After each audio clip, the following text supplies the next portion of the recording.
31 ساڵ بەر لە ئێستا ئەم خوێندنگەیە لە ئاکامی جەنگی نێوان عێراق ئێراندا گەورەترین تاوانی دژ بە مرۆڤایەتی تێدا ئەنجامدرا. نزیکەی 200 هاوڵاتی تێدا شەهید بوون. لەو ساتەوە تا ئەمڕۆ حکوومەتی هەرێم نەیتوانیوە ئەم بینایە بکاتە مۆنومێنتێکی تایبەت و بەڵگەی ئەو تاوانە دژ بە مرۆڤایەتی تێدا هەڵبگرێت.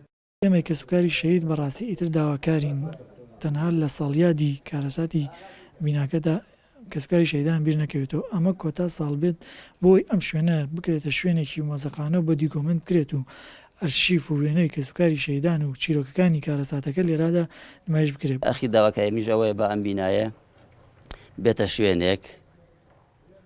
شوێنێک کە دیار بێ بۆ ڕۆژ بۆچی وڵاتان کەمترین تەسحەیە دەن، یعنی بڕێکی کەم ئەکەن بە 2 هێندە بە 3 هێندە، یعنی کارەساتی بچووک بۆ خۆیان گەورەکەن بە زۆر مێژوو دروستەکەن، تەنانەت محاولەکەن مێژووی ئەمەش ئەدزن بۆ خۆیان، حەزەکەن ئەو مێژوانێک لای ئەمە خوڵقێ ببێن لەوێ بە سیناری بکەن بە هی خۆیان.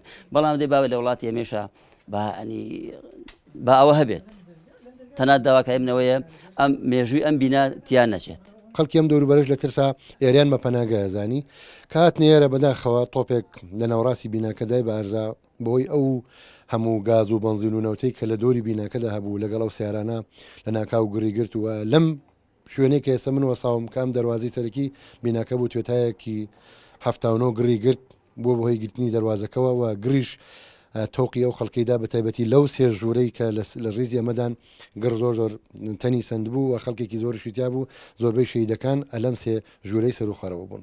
بەڕێوەبەری گشتی کاروباری شەیدانی هەڵەبجەش ئاماژە بەوە کات سەرباری قەیرانی دارایی هەوڵەکان بەردەوامن بۆ کارکردن لە بە مۆنومێنتکردنی ئەم بینایە. هەرێمی کوردستان ئێستا لە قەیرانێکی دارایی زۆر قورسایە، بەڵام لەگەڵەوەیشا وەزاری شەیدان نەوەستاوە. ئێستا ئێمە دیواربەندی شەیدانی خورماڵ لە قۆناغی کۆتاییە کە بڕی 46 میلیۆن دیناری لەلایەن وەزارەتی شەیدانەوە بۆ دامین کراوە. قۆناغی دووەمانەی نەسەرەوەی بیناکە دیارە ئەم بینایکی گەورەیە، دیزاینێکی تایبەتێ و بودجێکی باشی شێوێت، هیوادانی شتێک بکرێت بتوانێت وەکو مێژوویەکی باش بۆ مەزڵومیەتی شارۆچکەی سیروان بمێنێتەوە.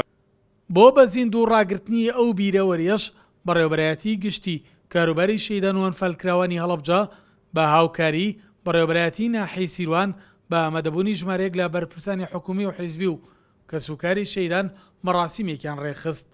جێگەی ئاماژە پێکردنە 31 ساڵ بەر لە ئێستا ژمارەیەک لە هاوڵاتیان بۆ خۆپاراستن لە جەنگ ئەم بینایەیان کردە لانکەیەکی ئارام، بەڵام بەهۆی تۆپبارانکردنەوە 186 هاوڵاتی تێدا شەهید بوون، زیاتر لە 30 هاوڵاتی دیکەش بریندار بوون. سەلاح جەمیل، کورسات نیوز، ناحیەی سیروان.